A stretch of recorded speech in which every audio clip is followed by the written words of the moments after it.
Please rise and salute the flag. I pledge allegiance to the flag of the United States of America and to the republic for which it stands, one nation, under God, indivisible, with liberty and justice for all.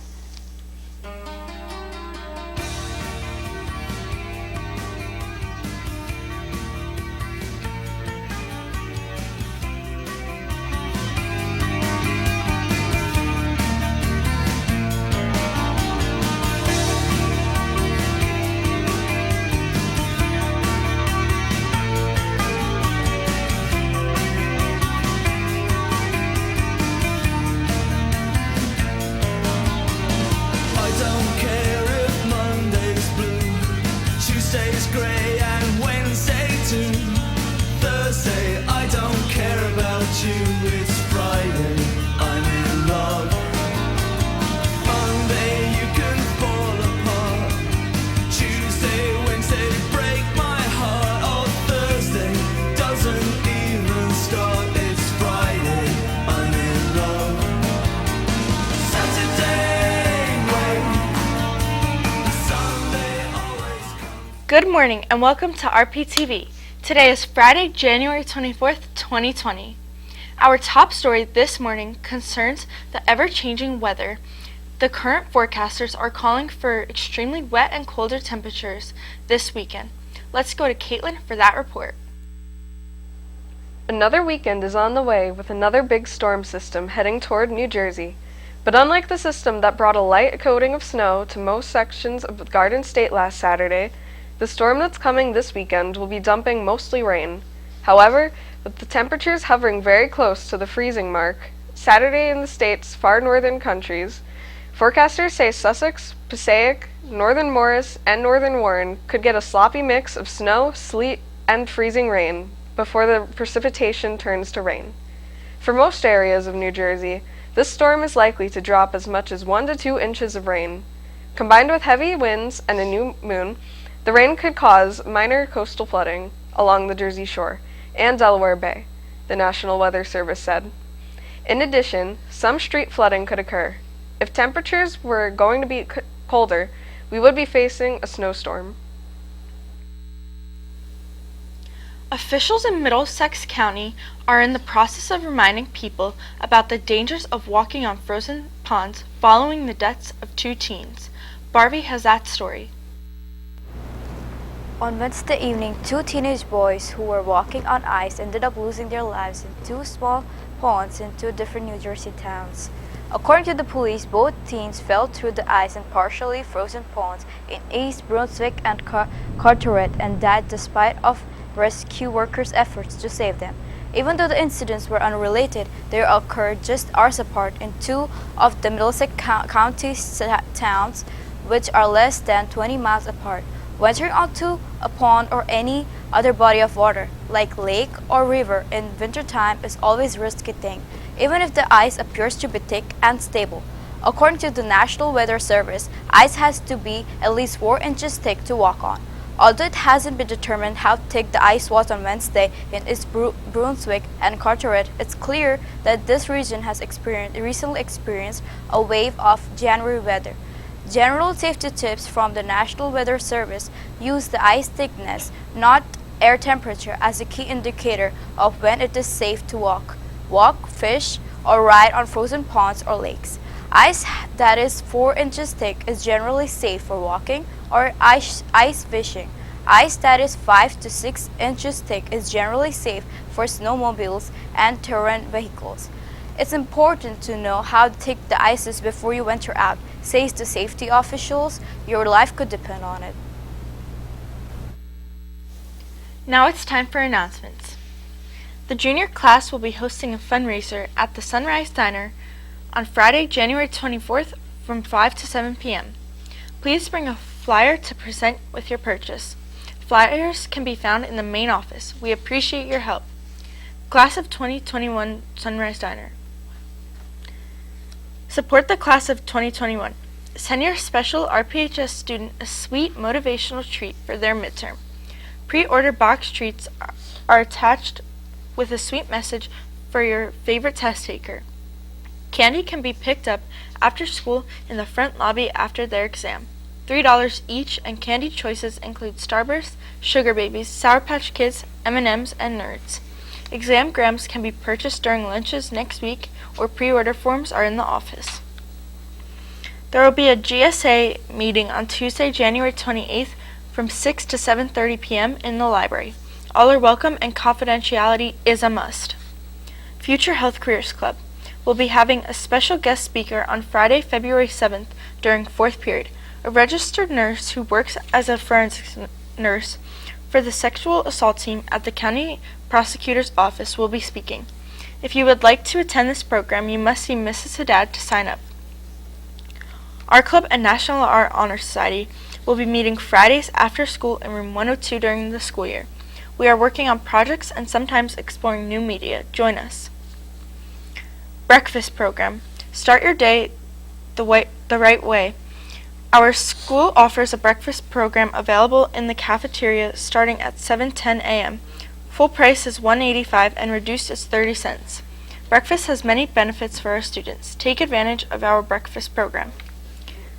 Summer camp is seeking counselors. Looking to fill counselor positions at the high school level and college level. Must have experience in one or more of the following areas: arts and crafts, baton, cheerleading, color guard, dance, digital gaming, drawing, fitness, lifeguard, robotics, technology, and theater. Also looking to fill the position of adult custodian. Complete the application and return to the summer camp mailbox or the office, no later than February 7th at 12 noon to be considered. Yesterday, the boys basketball team defeated Kononia by a score of 48-35. Dan Alcine and Aiden Garambe Kelly led the team with 12 points each. Wands for Wildlife. Recycle and save wildlife. The Ecology Club is collecting old mascara wands. The wands will be donated to a wildlife rehabilitation nonprofit refuge who uses the old mascara wands to help remove fly eggs and larvae from the fur of animals. They work great because the bristles are so close together and gentle to use on the injured and orphaned wild animals receiving care. You can help to save wildlife.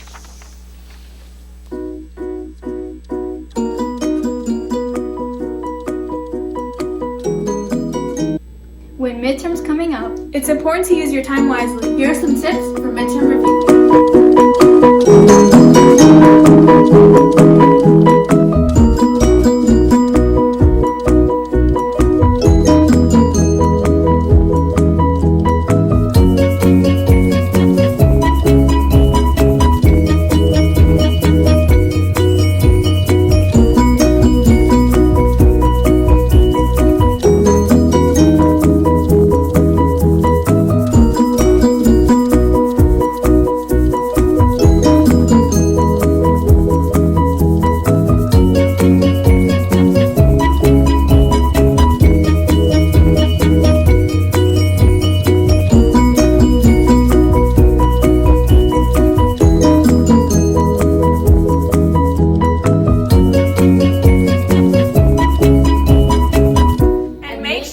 Don't procrastinate.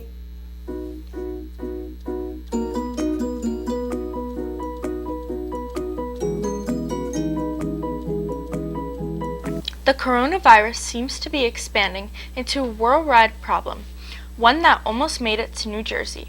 Let's go back to Caitlin for that report. Last night in Hackensack University Medical Center, doctors have been investigating a possible case of the coronavirus in one of its patients. The coronavirus has infected over 400 people and has killed 17, none from the U.S. One case has been reported in Washington State and taken to the hospital for coughing and congestion. Symptoms of the virus also include fever, shortness of breath, and pneumonia. Our hospital, Department of Health, and local health officials are working together to gather additional information. No definitive diagnosis has been made regarding the patient. As a precautionary measure, our hospital is following all appropriate infection control protocols, says Nancy Radwin, Hackensack Meridian Health spokeswoman.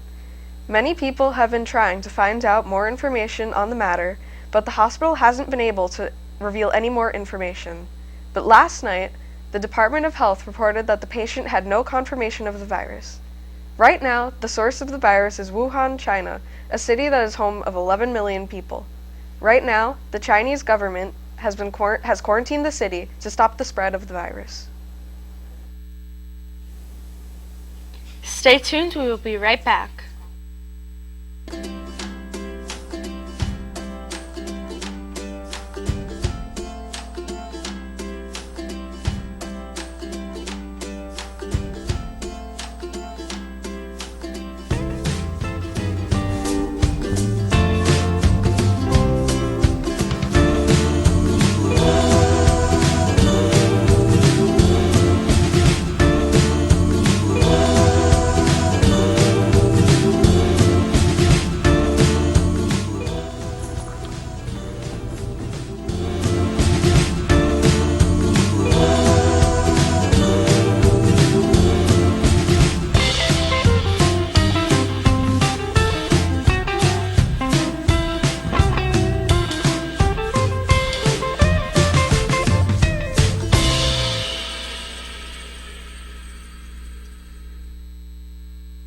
Watching RPtv, have a great weekend and stay tuned for CNN 10.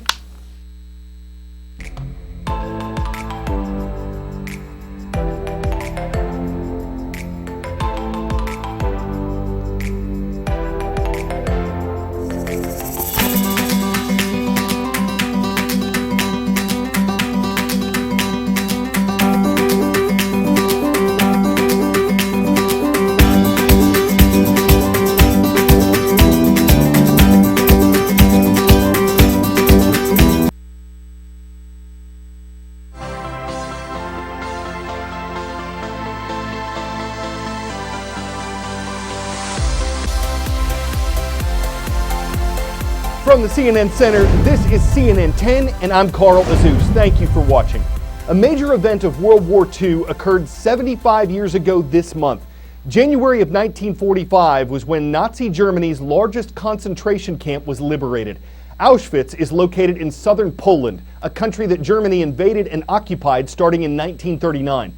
According to Encyclopedia Britannica, Auschwitz was actually 3 camps. One was a prison, one was for slave labor, and one was a death camp.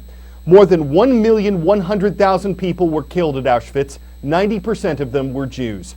The advancing Soviet army found and liberated the camp on January 27th.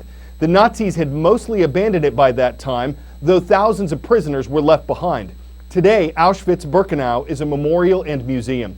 A ceremony to commemorate the camp's liberation was held Thursday in Israel, a nation whose population is more than 74% Jewish. Dozens of world leaders and Holocaust survivors gathered in Jerusalem this week for the World Holocaust Forum. In his opening remarks, Israeli President Reuven Rivlin asked them to make sure the Holocaust and the destruction of World War II would never be repeated. That's a major theme at Yad Vashem, Israel's National Holocaust Remembrance Site, where Sarah Seidner filed this report. Yad Vashem comes from the book of Isaiah, and it's really an idiom, and the idiom means a permanent memorial. This museum cuts into the mountain, and if you look at it, it looks something like a scar in the mountain of remembrance. And I think that's what the Holocaust really is in our world. It's this thing, and we're many years afterwards, but we remain with a sort of a scar. You know, it's a bit shocking as you walk in and you see these massive swastikas. Yeah, I think Nazi flags. But again, this is showing you something about what this period is. I mean, you can't just enter it like you enter a swimming pool slowly. You kind of dive into the period. Where are these bricks from? Well, this is a recreation of a street called Leszno Street, which was the main artery in the ghetto, Warsaw Ghetto, the biggest of the ghettos. And these are actual bricks that were used in the streets of Warsaw, along with the tram line that was there. What do you want people to feel when they start walking into the ghetto? We want them to have a small feeling, maybe, of what crowdedness is, and when they see the photos around, understand something about the suffering, because if you see the photos around you, you see tremendous suffering, especially of children. We're talking about people, knowing their names is important. When you see their faces, you understand even more that we're talking about not 6 million somethings. We're talking about 6 million human beings, each with a family, with a background, with something about them that's very human, The suitcases are left with names and addresses and information. Again, it's a personal thing. Who doesn't understand traveling with a suitcase? So they're heart-rendering, these things. When you look at the items and you tie them to the story, you don't need to show photographs of atrocities to understand an atrocity. Things were taken from them again, and shoes. And shoes, okay, shoes look innocuous. What are shoes? But understand whose shoes these were and what happened to the owners of these shoes, and you begin to get something about a feeling of amount, of quantity, of everything that's going on here. You can touch things here. Yes, you can experience things in a different way. What is this? Well, look in the photograph. This is a camp called Flossenburg, where people were working in hard labor digging out stones, and they were filling carts, right? And this is one of the carts. There are 1,000 points of proof, 1,000 things that you can experience here to show you a little bit, just a tad of what life was like. Ultimately, we want people to understand that the Holocaust was caused by people. It wasn't a cosmic event, and it wasn't monsters. It was human beings who were motivated by ideas more than anything else, and they brought about this Holocaust, which means we need to understand what those ideas were, what was motivating them, what brought them into this, because ultimately we want to learn from the Holocaust, from other genocides. How do we go about preventing anything like this from happening to anyone anywhere else? Our next story this Friday, the World Health Organization, part of the United Nations, says the Wuhan coronavirus is not yet a public health emergency of international concern. That's an official term the agency uses for extraordinary outbreaks like those of the Ebola or Zika viruses. The WHO says it's continuing to keep a close eye on the Wuhan virus outbreak. Meantime, the U.S. Centers for Disease Control is recommending that Americans who don't need to go to Wuhan should avoid the city. And it recommends that anyone who's traveled to China within the past 2 weeks and has a fever, cough, or trouble breathing should immediately get medical care and avoid other people. The disease is named for the city in China where it was first identified. Wuhan has a population of 11 million, and it's now on partial lockdown with a lot of its transportation shut down. As Chinese officials rush to try to contain the outbreak, the travel plans of millions have been impacted because the Chinese New Year begins on Saturday, the most important festival in the world's most populated country. Major celebrations in Beijing, 650 miles north of Wuhan, have been canceled, and with suspected cases of the virus popping up in several other countries, large airports are increasing health screenings and quarantine plans. A rushed checkout, sparked by a 3 a.m. phone call. We headed to the train station as soon as we got word. The city of Wuhan, China, essentially going on lockdown. Officials set a deadline for 10 o'clock Thursday morning. All public transportation, including airports, highways, and train stations, to halt service out of the city. A drastic effort to contain the spreading and deadly coronavirus. As we arrived, crowds already lined up for tickets, stretching out the door. This gives you an idea of how seriously people are taking this idea to leave Wuhan and get out before public transportation is strictly limited. We've noticed a good number of people rushing to this train station. Interesting to note, this railway station is located just a few blocks away from the seafood market, the epicenter, according to health officials, of this virus. That market's been shut down for weeks, guarded by security and police. Without special permission, no one in, so as to prevent any potential exposure from getting out. Passing through rail security, thermal detectors monitor for possible fevers. Inside, some passengers feeling panicked. In such a short time, the number of cases has doubled several times.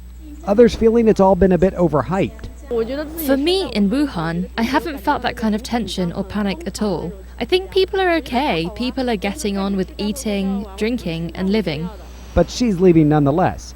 And during the spring festival, in which families are supposed to be together, some are making the difficult choice to be apart, sending their young children outside the city limits while they stay to face the unknowns back home.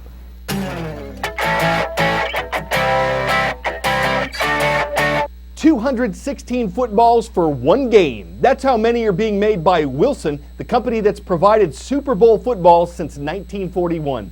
In its factory in Ohio, Wilson picks the leather, cuts the leather, stamps the leather, stitches up the balls, and then they're laced like shoes and sent to Super Bowl LIV, also known as Super Bowl 54, with 108 of them going to the Chiefs and 108 going to the 49ers. So that's the pig skinny on how they're made before the athletes have a ball with how they're played. Now some will get frayed and some will fade or get kicked, dropped, or sprayed with Gatorade. But that's the life of a Super Bowl. They lose or win some, the rest is elementary, my dear Wilson. Okay, enough of that. We hope to see you subscribe and comment at youtube.com/CNN10 because that's what LPS Oakland High School did from Oakland, California, where Fridays are awesome. I'm Carl Azus.